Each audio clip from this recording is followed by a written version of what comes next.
Hello and welcome to a complete beginner's guide to Phasmophobia. I'm going to make this video as short and sweet as I can whilst giving you all the information you need. I'll try not to overwhelm you too much.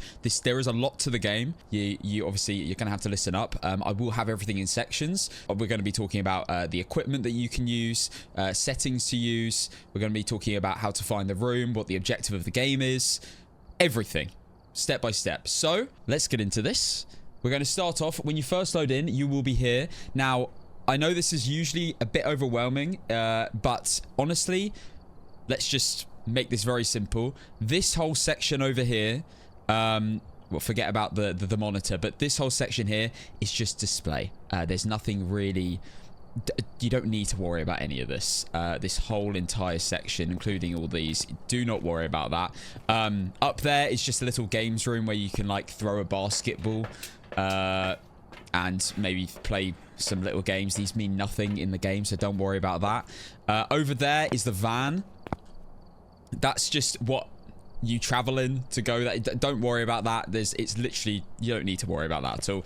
Over here are some challenges you can do. Again, when you first play the game, don't worry about that. You can look at that later on. For now, you want to focus on this area here: the monitor, the boards, and the map boards. And let's first of all, before we do anything, go through settings. So if you're on PC, you can hit spacebar and it automatically takes you to this page.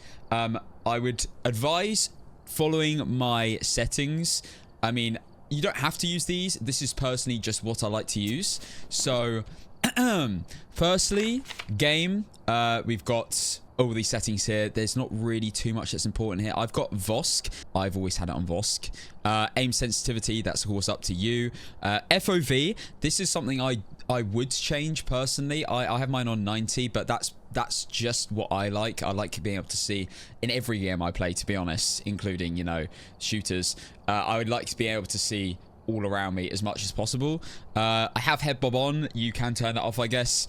I prefer holding for sprints. And then honestly, this is all up to what you want to do, but you can copy my settings if you prefer. I don't even know what this is. Oh, color cursor. Yeah, I don't even bother with that. And then video settings. I do have my brightness. Now, this is one thing again, which is up to you, but I personally like having my brightness on max. I have it on 250%, which isn't actually that bright anyway, to be honest, but I would highly recommend being on full screen mode as well, because that will reduce your lag. VSync, I have off. I have that off for every game. And then, yeah, I mean, feel free to pause the video at any point to copy any of these settings. But this is how I have everything. It doesn't really change much, I don't think. I've never had problems with having these settings. Audio, I've again just kind of got my own audio settings. And then controls. So one thing I would say is make sure you know what your voice buttons are. So I mean, again, I'll go through these slowly, so if you want to pause and copy any of these are the settings I personally use. Here we go. So local push to talk and global push to talk, I have them on my mouse button. I have one on the front button, one on the back button of my mouse. So yeah, local push to talk, that's going to be talking to anyone nearby and the ghost in the room, because the ghost can hear you in this game. That's one thing that is important. If you're on console, I'm not sure if that's the case, but on PC, it definitely is the case.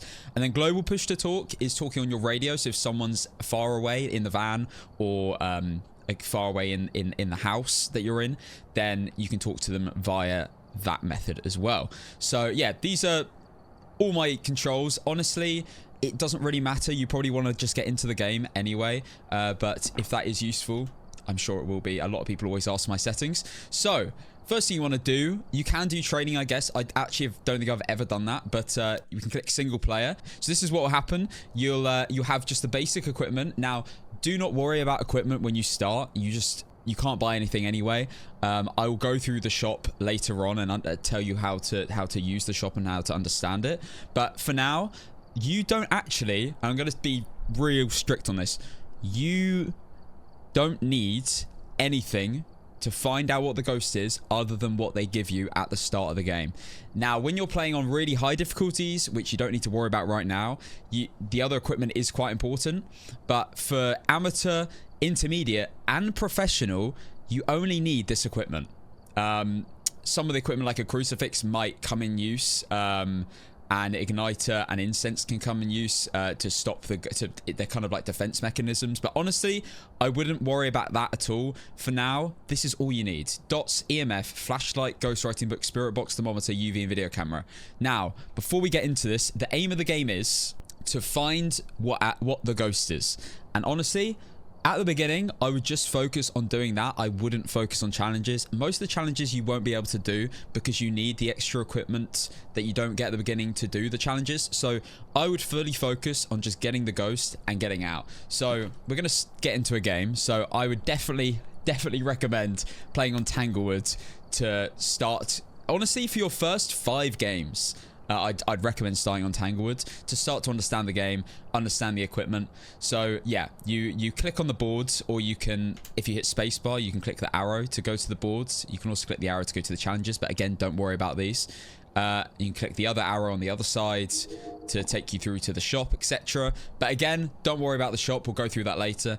So Tanglewoods, you have to select your game mode now. So if you're just starting, definitely play on amateur, and I'll go through what all this means. So, and actually, let me just stress real quick: amateur, intermediate, and professional, they're actually not really that different. I mean, the only thing that's really different, to be honest, that I've noticed is the ghost hunts you maybe a bit faster, but honestly, and of course the hiding places, there's less hiding places of course as well. So amateur, long setup time. Now setup time, honestly, I don't think it even matters. Setup time there's this little clock in the van, which you'll see when we load in, which tells you that you've got like 5 minutes counting down. I actually don't know what that means, and I don't think anyone else does either. It doesn't, I think it might be 5 minutes until your sanity starts dropping. To be honest, I've never really bothered looking at that, so don't really worry about the setup time. Long hunt grace periods. So hunt grace periods, when the ghost hunts you, which will inevitably happen at some point in your Phasmophobia games. Maybe not in your first few games, maybe it will. Depends how long you stay in the room, how much sanity you lose. If you don't know what sanity is, we'll get onto that as well. But yeah, but this is basically the amount of time between the ghost spawning to hunt you and the amount of time you have to escape before it actually starts attacking you. But again, let's worry about that later. Short hunt duration, so that's how long the ghost actually goes to try and kill you for, which happens in Phasmophobia. Again, that's late game. Sanity pills, again, that doesn't matter. You don't have sanity pills. Regain half of your lost equipment value if you die. Now that's quite good, and that's again why I try and tell you to stay on amateur at the beginning, because you don't want to lose all your money. At the same time, it doesn't really matter because you aren't actually spending any money. But yes, anyway, that is amateur. I won't go through. I mean, intermediate, you can kind of just, from that information, I mean, is there anything different here? Fuse box starts off, so there's a box in the house which controls whether you can turn the lights on or off, which is the fuse box, and that starts off. On amateur, it starts on. Doesn't say it, but it does. Fewer places to hide.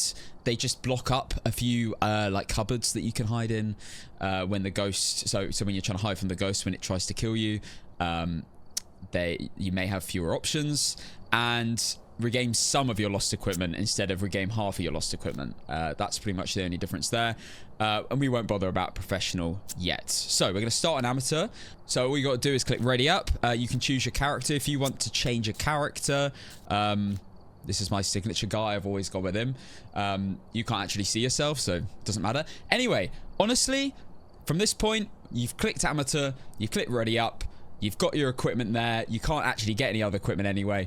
Just start the game and we will load in. So once you're in the van, I'm going to talk through what is going on in here, because again, there's a lot going on. But the guy likes speaking on the radio at the beginning. By the way, that means nothing, what he says. on that radio when you first load in means nothing. You never have to worry about what he says on there. So this is your grace period I was talking about. Again, we don't really know what that actually does, so I really wouldn't worry about that. It could be time before you start losing sanity, but I'm not even sure if that's true, so I won't say anything about that. So here we have the map of the house that you're going to be entering in. And you're going to be discovering what the ghost is. The little green line shows where the door is. This little green electrical sign shows where the fuse box is. And then if it's a... Oh, yeah, of course, it has a basement. And then you can click to the basement. There's only 2 floors. Sound sensors, you don't need to worry about at all. Completely forget about this board. That's for a piece of equipment you'll get later on. Sanity.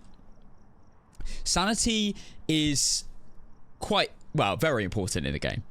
Sanity determines kind of how, I guess, sane you are from hunting the ghost. Now, the lower the sanity, this is all you really got to know. The lower the sanity, the more likely you are for the ghost to start throwing things in the room, eventing on you, which is basically where the ghost just appears and tries to scare you.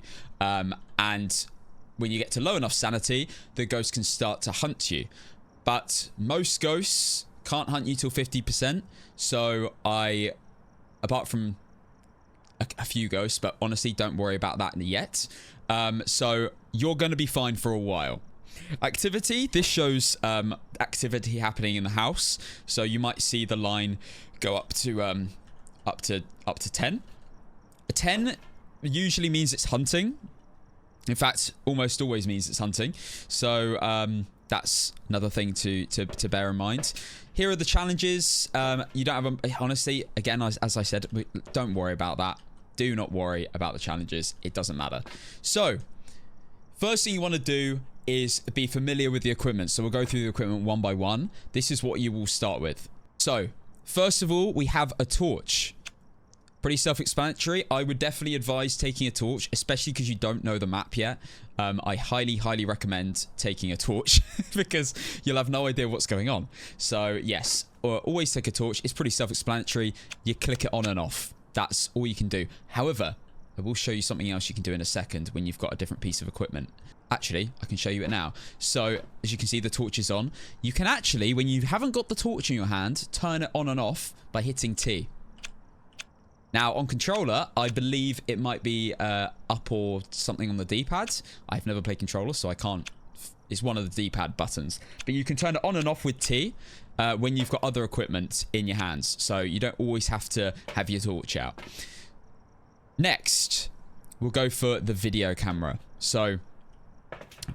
because we are in the van, it won't open up and you can't see anything on it. So you also always need to get the key to enter the house. You'll probably find that. You'll get to the house and you realize, oh, I don't have a key. And then you use this keypad to open the door. Ah, beautiful. A nice sunny day. That's useful for the tutorial. So this is the camera. You can kind of see a little preview. And if you right click, you can see a night vision see-through night vision mode, which is very important because that's how you use it to spot ghost orbs, which we will be getting into. Each piece of equipment has its own purpose. Now, the objective, of course, of the game is to find what the ghost is. So, in order to find out to write down what the ghost is, you're gonna need to write it down, obviously. So, if you're on PC, hit J. Now, again, this looks a little bit overwhelming. Don't really worry about anything other than the evidence tab for now. This is the most important tab. This is the tab that I use every game because that's the whole point of the game. So in here, it looks pretty overwhelming. There's a lot of ghosts. There's 24 different ghosts. So yeah, there's 24 to choose from. Your job is to find out which one it is. So the camera that I just showed you, the video camera, this is used to find ghost orbs. Now, ghost orbs are pretty obvious. Hopefully, we'll see one in this game. So, ghost orbs are these little orbs that float around on through the camera. You can't see them in person. You can only see it through the camera. So, what you can do, and I highly recommend doing this, in fact, let's go into the house with this quickly, and I'll show you what I mean. So, we've got the key. You drag it to open the door. So in order to use this is a key for the car, by the way. If the car ever goes off in the house, that's where you find the key. So in order to use this camera, you need to place it, and you hold F, and then you can use your mouse, moving it left and right, to rotate, and then you release F when you're happy. Now that is set up, and that's how you find orbs. So I'm going to go back to the van now, and this is where this monitor comes into play. So we have a little monitor here. If we click the mouse, we can switch to the camera that we just placed. And if you're in the correct room, which is very important, I should have maybe explained that. The first thing you want to do when you enter the house is find the ghost room. But we'll go through the equipment first, and then we'll get into that. Yes, so you hit the mouse in order to switch to the camera, and then you can hit the keyboard to turn it on and off night vision. And then hopefully you see a little orb floating in the room, and that will mean that you found ghost orbs, which means you can hit an X on ghost orbs and cross it out. You can also do something on the journal where you can cross out an evidence if you're like, it can't be this evidence. But that's a bit more advanced. I wouldn't worry about that yet. So if you see a ghost orb, you do a tick, and it will filter down what ghost it can still be. So let's say you also got ghost writing, and you also got... Oh, hang on, that doesn't work. Dots, you know, it's a thing. Ghost orbs, dots, and ghost writing. But anyway, we'll get into that and how to find those other evidences. So that's the camera. Next, we have this little pen thing, which is a dots projector, which is, I think, the coolest equipment in the game, to be honest. So the dots projector is used to find dots evidence. So this is dots evidence in the journal under evidence, dots evidence. And what you can do is look around in the room, and you might see the ghost run through the dots. And that's basically how you can determine whether it is dots evidence or not. You will literally see the ghost run through, maybe crawl through, run through, whatever type of ghost is. It will travel through your dots. And again, like the camera, you can place this and rotate it, which is what I always do. So as you can see, I placed it, and it's now covering this whole area. So if the ghost runs through it, you know it is dots, and you can tick out dots, which is nice and easy. But again, I'd always recommend with the camera and the dots, one thing I always do is place them in unison. So let's say you think the ghost is in this room, because they have a favorite room, which we'll get into, of course, soon. I might, let's say, place the dots facing the room from slightly elevated, so I'm covering as much area as possible. And then what I always like to do is place the camera near it or by it. I can hear the ghost making a few sounds in another room, which means that you can now maybe find two evidences in one. You might, if you need to have the light off to find ghost orbs, but you might see, when you're at the van looking in the monitor, you might see ghost orbs, and you might see the ghost run through the dots on the camera as well, which any ghost that gets dot evidence can do. It can run through the dots via the camera. So I always like to have these guys next to each other. You can hold this, but it's not the best, really, is it? I like to place it and have it facing where I think let's say I think the ghost is in here. I'll have them both facing the room. So that's dots, and that is camera. So the next piece of equipment we have is a book, but this is pretty self-explanatory. This is ghost writing. So if the ghost, basically it's very simple. If the ghost writes in the book, it is ghost writing evidence. So this is very important with the ghost writing, guys, because I see a lot of people do this. Don't just drop, which I've got it as G, by the way. Don't just drop the book. It won't write in it. Sorry, pardon me. It won't write in it. You need to place it with F on the floor. And I think you need to be crouching in order to do it. Yeah. Oh, actually, no, you can place it standing up. That's the book sound. I got a little bit scared there. You place it like this, and if you hold F, you can see there's a radius on it. You see this little circle? That is the radius of the book. So if you think the ghost is in this room, I always recommend placing it in the middle of the room, covering as much of it as possible. And then boom, you release F, and it places. And then hopefully the ghost will write in the book. It will be obvious. You'll look at the book and you'll see writing in the book. And then you can tick off ghost writing. And then that's another one of your evidence. Remember, you need to find 3 evidences in order to work out what the ghost is. Next, we've only got a few left, so it's not as difficult as you might think. Although these are slightly more complicated items, but still not very difficult to use. So we have a UV torch. This is the little black torch. If you right-click, you'll see a little purple light. This is used to find ultraviolet evidence. How does UV show up? It shows up in a few ways. You can get a fingerprint when a light is flicked. So if you ever see the light switch flick, you want to maybe check out the light switch and see if there's any fingerprint there. It can also hit doors. The ghost can hit doors, and it will show a handprint. And now this is mostly the most common way you'll find UV evidence. You want to check the entire door, top to bottom, preferably in the dark, but honestly, it doesn't need to be. You'll still see it anyway. And you can work out if you have UV. I think the ghost is actually in the garage, from what I've heard, because I've heard a few things being moved. But yeah, UV evidence is pretty obvious. You'll see a handprint on a door, and yeah, handprints, fingerprints, and you can get footprints. However, they only happen if you place salt, and you don't have salt, so don't worry about that. All you need to check are doors for handprints, light switches for fingerprints, and windows. It can also show a handprint on a window. Those are the 3 ways, excluding footprints, that you can find UV evidence. So I'll leave this here for now. We'll come back for that. So if you do find UV evidence, you can tick that off, and that's one of your evidence. One of your 3 evidences you need to find out what the ghost is. Now, I just wanted to do a disclaimer. I was wrong earlier. As you can see, we have activity 10 here, which means that it doesn't always mean it's hunting. But it'll be a flatline 10 when it is hunting. Okay, next we have a thermometer. This is used, surprise, surprise, to find freezing temperatures.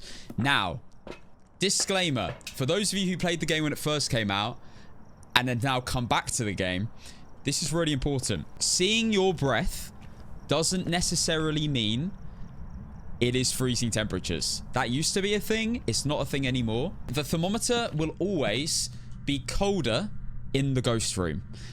This is the way I mostly find the ghost room, especially if the ghost isn't doing much and not throwing anything around and I don't know where the ghost is. A thermometer is your best friend.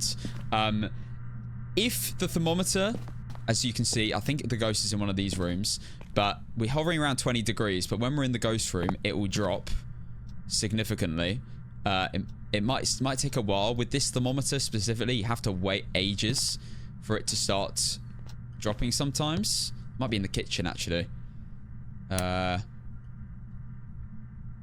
see. Oh, maybe not.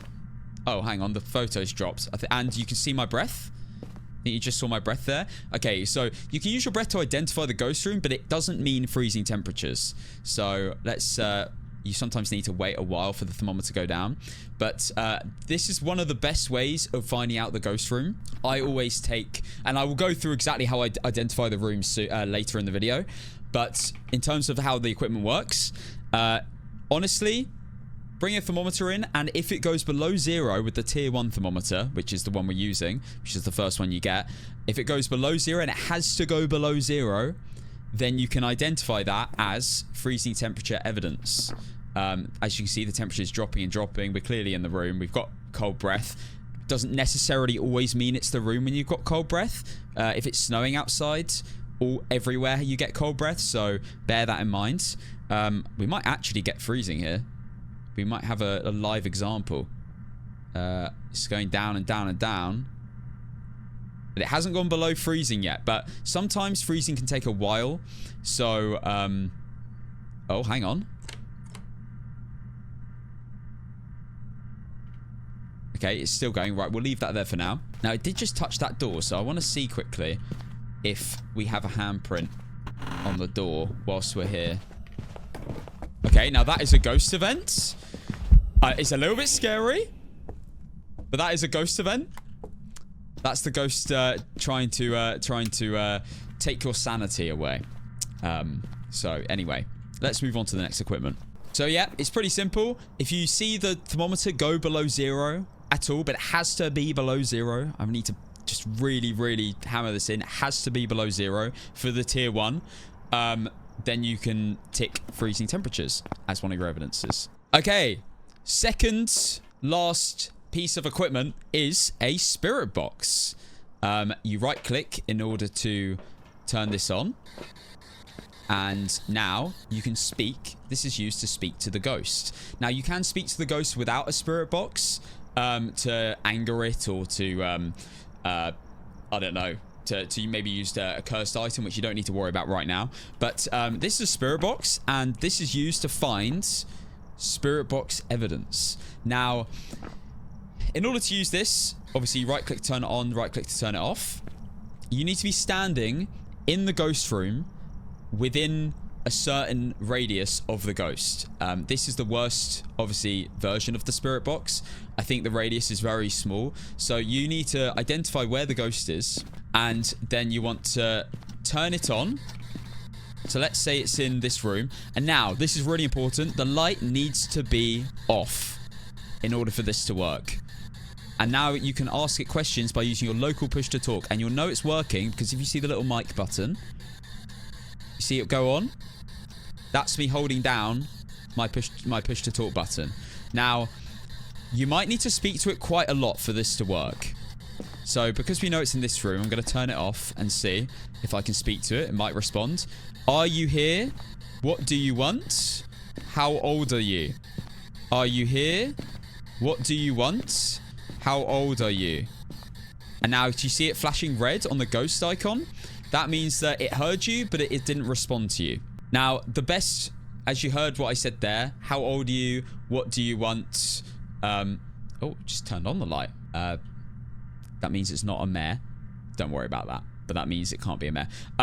So, yeah, those are the main questions I ask. How old are you? What do you want? Are you friendly? Are the few options I use. You can actually turn on an option if you go into your options. Yeah, so you can go into your options. You can actually change this to text. And then it means when you go to turn on your spirit box, you can actually click one of these. Where are you? Are you friendly? How old are you? Which are the main questions. But you can actually pretty much say anything with the ghost. As long as you use, as long as the ghost can hear you, it's like it can respond to you. So, but those are the main things I would ask. It can actually hear your voice and will respond to the questions you ask it, which is really cool. So, yeah, that's the spirit box. I'm trying to think if there's anything else you should know. Again, you need to be in the radius of the ghost. So what I tend to do is walk around while speaking to it. Are you here? What do you want? How old are you? Are you friendly? I know the ghost is in this room, so I'm speaking to it within the ghost radius. Let's check the thermometer, see how the thermometer's doing. We're still not under 0, so we're quite late into the game now. Let's see if it drops. It's going. It's going. No, nothing. So that's spirit box. Pretty self-explanatory. You'll hear the ghost respond to you, and it will come up with a little on the ghost icon. It will be, I believe, white when it responds to you. So yeah, that's spirit box. Now we're back at the van, and as you can see, our sanity has dropped quite a bit. We're at 74% sanity now. That's because we've been standing in the dark. That's because the ghost did a little event and ran into us and made that little sound. And yeah, basically, the longer you stand in the dark, the faster your sanity drains. And I want to make this really clear because you will lose a lot of sanity. Turn the lights on when you're in the house. Try and stay in the light as much as possible, because when you're in the dark, your sanity drains much faster. So I would highly recommend, when you're not doing anything or you're just standing in the room looking for evidence, apart from obviously spirit box where you have to have the light off, stand in the light. Don't lose all your sanity. That's what I would recommend. Okay, let's go back in. I'm going to show you an EMF reader. So again, right click to turn on. And this will show you an EMF reading to get EMF level 5 evidence. Now, really important, you need to see that dial go to level 5. Okay, the ghost just turned off the breaker, so let's go. I know roughly where the break. Oh, we got a torch, and there's an EMF level 5 for you. As you can see, the thing is completely hitting 5. It has to do that in order to work. This is the breaker, by the way. You click the little red button to turn it on. That is a EMF level 5.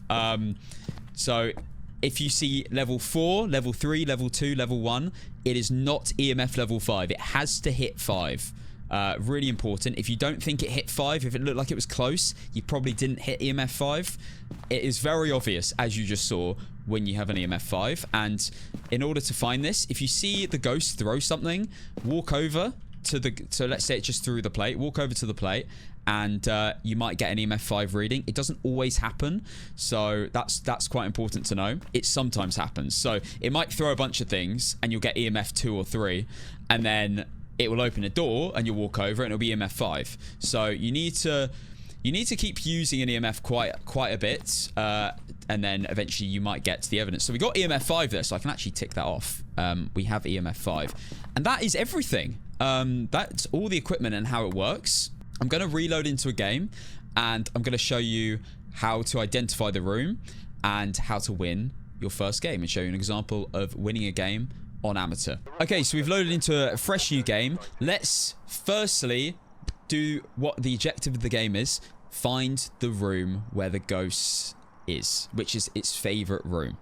So we need to find the room where the ghost died, I guess, and in order to use our equipment to get the evidence to identify what it is. So I would highly recommend when you first start, in order to find the room, which is what you want to aim to do at the beginning, you don't need to worry about actually getting the evidence first. First thing you want to do is find the room. So take a torch so you can see what you're doing. Take an EMF and take a camera or thermometer. I personally would take a thermometer, just in case the ghost isn't very active. You can hit, by the way, you can scroll to switch your items, or you can hit Q, which is something I only recently learned. You can hit Q to switch a lot quicker through your items. So I'm gonna, as I showed you earlier, T to turn the light on and off. Let's pick up the key. Hit E to pick up, well, that's my key binding at least.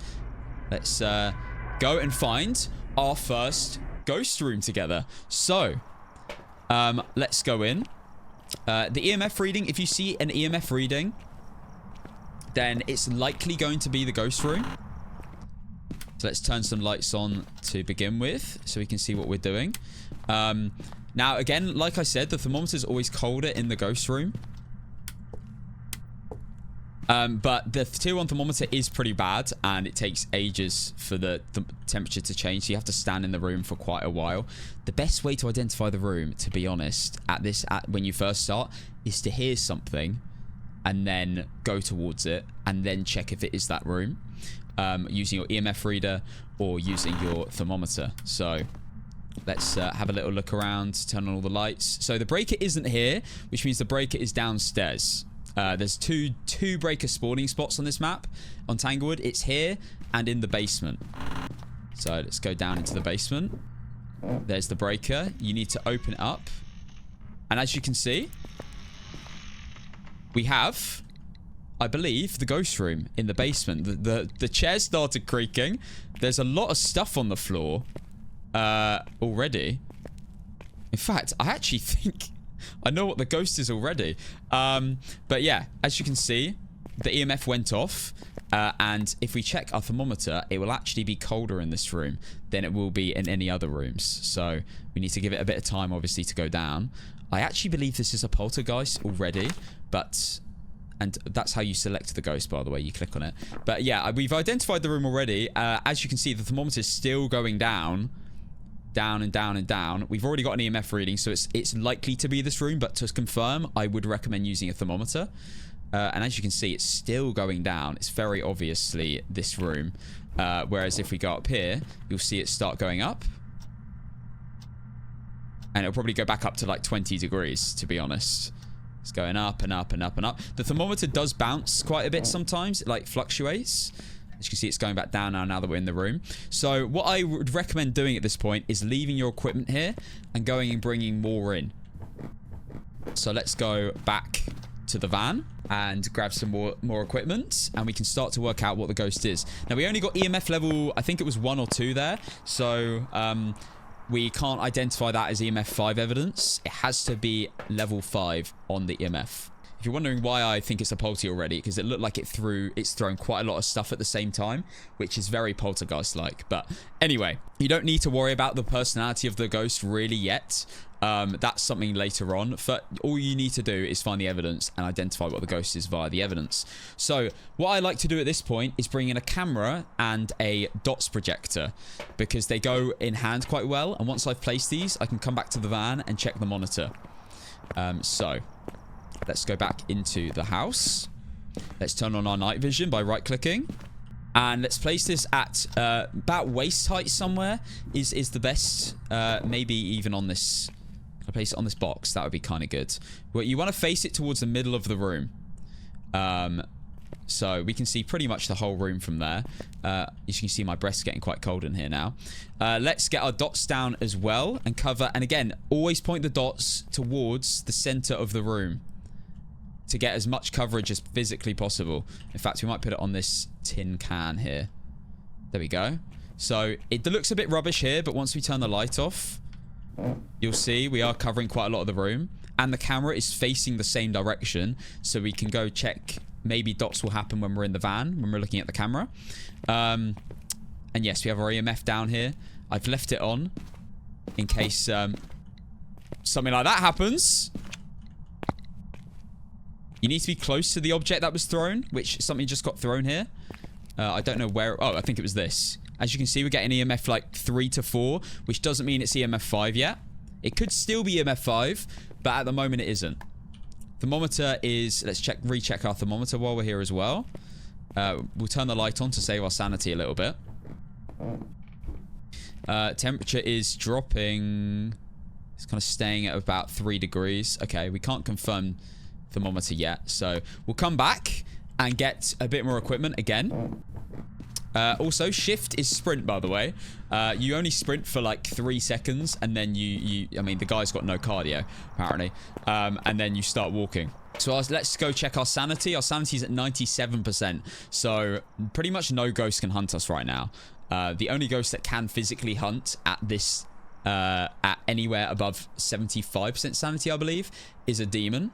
I don't think there are any ghosts that can hunt higher sanity than 75%. Most ghosts, almost all ghosts, are 50%. So you've still got loads of time here. Right, let's take a book and let's take a UV torch. Now, because we're in the basement, there's not really any doors down there and there's not really any windows. So UV is quite hard to identify in the basement. Now, did you see the light just went off? Let's check if it was the light switch. As you can see, it's not turning on when I'm clicking it. Which means that the ghost has turned off the breaker. Let's take our key with us. So we need to go turn it back on. And as you remember, the breaker was in the basement. So we can go and turn that back on now. Right. So let's place our book. Again, you can see the radius when you hold down F. Let's place it kind of in the middle of the room here. So it's most likely to get interacted with. We have our UV torch, but unfortunately, the only way to really identify UV torch in this room is if it opens or closes this door. There are no handprints on it just now, as you can see. They are very obvious when you see handprints. So I'm actually going to leave this up here, just in case it does touch the door. We'll be able to grab it and quickly have a look. So yeah, we've got almost all our stuff in here. We've got our EMF down, we've got our dots down, we've got our camera down. Let's go check for orbs and let's go grab our final piece of equipment, which is a spirit box. Again, I'm making sure that the lights are always on. That's important. You want to keep your sanity as high as possible so you don't end up dying. Okay, so spirit box is the last thing, and let's check our camera, see if we see any orbs. Now, you don't have to place the camera to look for orbs. You can hold the camera. There's something just got chucked very hard. I am still thinking this is a poltergeist. Yeah, this is a poltergeist known for throwing things a lot. But you need to be sure. Sometimes all ghosts throw stuff. Poltergeists just throw stuff. They're a little bit more active with throwing things, but they also have an ability. But don't worry about that right now. You've got your equipment to find the ghost. At the moment, I don't see any orbs, and I haven't seen it run through the dots. So let's go down and speak to it and see if maybe we get a spirit box reading. Now, one thing I would say as well when you believe your sanity is quite low, when you can see it's quite low, try and save your sprint so you can run away and hide. I believe... Oh, no, I turned the light off, I believe. Yeah. Still no handprints while we were gone. Right, let's go. Hit T to turn on my torch. Let's go speak to the ghosts. Oh, our EMF's going off. Let's go walk around and try identify... Okay, nothing. Right, let's grab our spirit box and speak to it. Are you here? Slips away. Okay! Well... that, indeed, was a spirit box. So we can write spirit box in our journal. We're also getting an EMF of 3 right now, but not 5. Once the ghost has thrown quite a lot of stuff or interacted with a lot of things, and you're still not getting EMF 5 after maybe 4 things, you might start to consider that it probably isn't going to be EMF. But yeah, we have spirit box, so we can it still can be a poltergeist. I did call it early. So I've ticked on spirit box. We need to find 2 more pieces of evidence. The book has not been written in. The EMF is still not looking too good. Right, we need to hold the thermometer to see if it goes down. Doesn't look like it's going to go to freezing temps. As you can see, we can see our breath, but not freezing temps. Okay, so it's not freezing temps yet. Let's actually hold our camera and have a look with orbs, because sometimes they're in spots you can't really see unless you walk around with the camera. So you can see in the little preview. What was that? I'm having a little look for any orbs that could be hidden in the room somewhere or at an angle that you can't quite see. It is being very active. This is crazy. It's chucking stuff all over the place. And as you can see, I don't see any orbs anywhere. So it's unlikely to be ghost orbs, but we won't discount it yet. Let's go place it back here. This is definitely a poltergeist. Okay. It's chucking multiple things at once, which only a poltergeist can do. So, okay, let's move this. Let's move it somewhere to face this area, because it's been very active here. Again, I like to do it like hip height, but you can place them on the floor. You can place it on the floor if you prefer. But honestly, as you can see, it's not very good. So let's go place it back here, facing the rest of the room. Wrong way around. There we go. And hopefully, you don't need the lights off to see dots, by the way. Hopefully, we see the ghost run through that. I'm going to put the camera at a slightly better angle to see the dots when we're at the van. Still not stepped in the book yet, so I'm going to place it a bit further back, maybe. Hopefully, it writes in it there. Okay. We have spirit box so far. EMF, UV, ghostwriting, freezing temps. Okay, let's have a look. So, if you think it might be one ghost, like I think it might be a poltergeist here, what you can do is click ghosts, and then it will show you information about all the ghosts. So, because I think it might be a poltergeist, just from my amazing knowledge of the game, I can click on it, and then you can actually see what evidence it shows. And it also gives you information about all the ghosts. But I'll probably make a separate video explaining all the ghosts, so you can wait and see for that one. But yes, let's go to poltergeist, because it's been throwing stuff everywhere, and I think it's actually used its ability, which is a poltiplosion. It explodes loads of stuff at the same time. Spirit, UV, and ghostwriting is what it would be if it is a poltergeist. It might not be still. We might be wrong. So we need to check for handprints, which, as I said, are going to be pretty hard to identify, unfortunately, in the basement. What was poltergeist? Spirit, UV, and ghostwriting. So it hasn't actually written in the book yet. Sometimes you might need to move the book around a little bit in order for this to work. Maybe by the door instead this time. See temperature again. Still not below 0. Still nothing on the doors. You can turn the light off. I think the ghosts are generally a bit more active when the lights are off. That might just be a mare. Don't hold me on that. EMF is still only showing 2 to 3. Let's go back to the van, and because dots are very hard to get. They're one of the most difficult evidences to get in the game. In fact, maybe the hardest to get. The only other thing I can think of that would be harder, maybe book, if it's not in the right spot. Although, because I believe it's a poltergeist, I don't think we're gonna get dots here. I believe we're gonna get UV and ghost writing, but we still haven't seen any writing yet. Those little scribbles on the book don't mean ghost writing, by the way. That's how it looks. Anyway, it's very active. It's chucking stuff everywhere. This ghost, what's its name? If you click overview, you can see, by the way, all the information you get in the van, like repel the ghost, like your objectives and the name of the ghost, Jennifer Bishop. You can't really see because my camera's in the way, but it says Jennifer Bishop just there. And response to everyone. That, honestly, don't worry about that. Oh, we have a ghost event. Sounds... Oh, ghost writing. We have ghost writing. And as you can see, if you look carefully, you can see it's written. It's quite hard to see with the tier 1 book, but it has written some stuff in the book. Can't really see. But yeah, it's written in the book. I also heard a door slam upstairs. Well, a door close upstairs. That would have been the ghost event, so... Oh my... Okay, it just exploded the light as well. He's getting a little bit angry. We still haven't seen UV.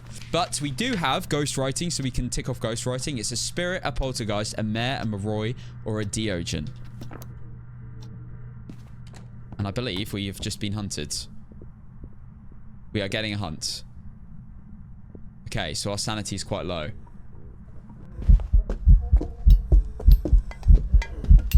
Oh my gosh, yeah, this is a poltergeist if I've ever seen one. It's chucking stuff everywhere. Okay, so we managed to survive that hunt. I just hid. It basically, line of sight is how you hide. So it can't see me here because I'm below this. If I stood up, it would be able to see me. Still no UV. Let's go. So when the hunt's over, it turns off all the lights, so we need to turn them all back on again. I think we're getting hunted again.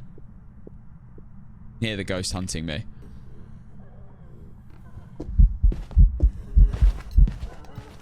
So I'm hiding right now. But there are hiding spots you can hide in, like cupboards. It's just gone into the basement. Now, it opened the door, but because it's in a hunt, it won't count as evidence. Oh, no, it does. Oh, there you go. There is your UV. So there is a handprint. I don't know if that happened in the hunt or if that happened just after the hunt ended. But there is your UV evidence. That is a handprint, which means you can tick off UV. And yes, as I predicted at the beginning, it is a poltergeist. So let's get out of the house. And there you've just completed your first hunt. You've got all 3 evidences. You have to circle the ghost. Don't cross it out. Circle the ghost. Now you can leave, so you can head back to your van. You don't need to bring your equipment back with you, by the way. As you can see, we are on 46% sanity, so the ghost could hunt me when I hit 55. So that's why it hunted me twice there. Now, you can make sure you've circled the ghost, because I make this mistake all the time. You don't have to, by the way. If, let's say, you don't have any of these crossed off, you don't actually have to have these crossed off as well. You just need to make sure the ghost is circled. But yeah, circle your ghost. It will have a little tick next to the objective if you've done the objective, but we're not going to bother with them. And then you've won your first game of Phasmophobia. Click the button and you will leave. You don't need to bring your equipment with you. Don't worry about that. You can leave it in the house. And yeah, we'll now work out what it is, but it will be a poltergeist because we got all the evidence. And there you go. We got the correct ghost. $900 solid.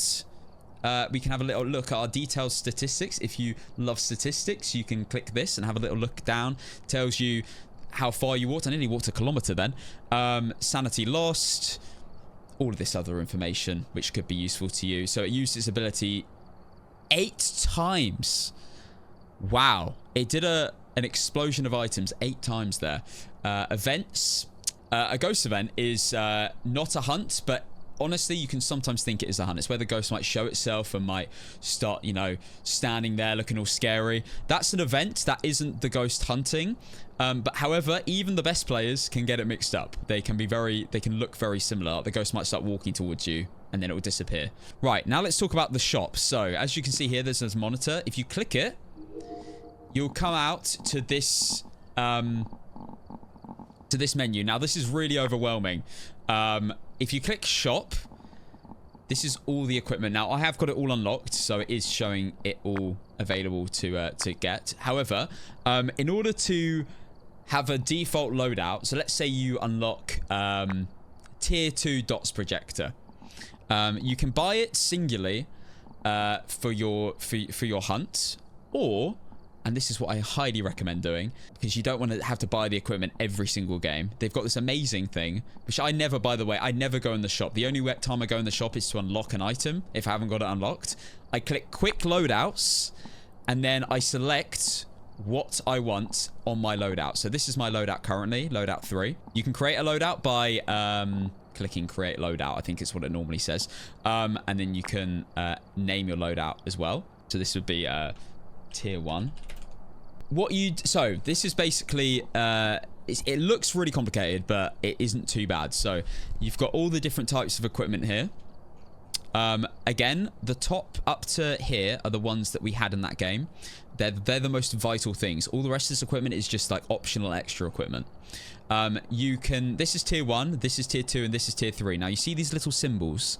These show up on the game menu. So let me explain that. So let's say you want to bring in, there's a max amount you can bring in. So let's say you want to bring in 1 dots projector extra, because you already have a dots projector. This would be extra. As you can see, it's a tier 1. However, if you wanted to bring in only tier 2s, you can click this and you bring in tier 2s when you've unlocked these. Tier 3s, tier 3.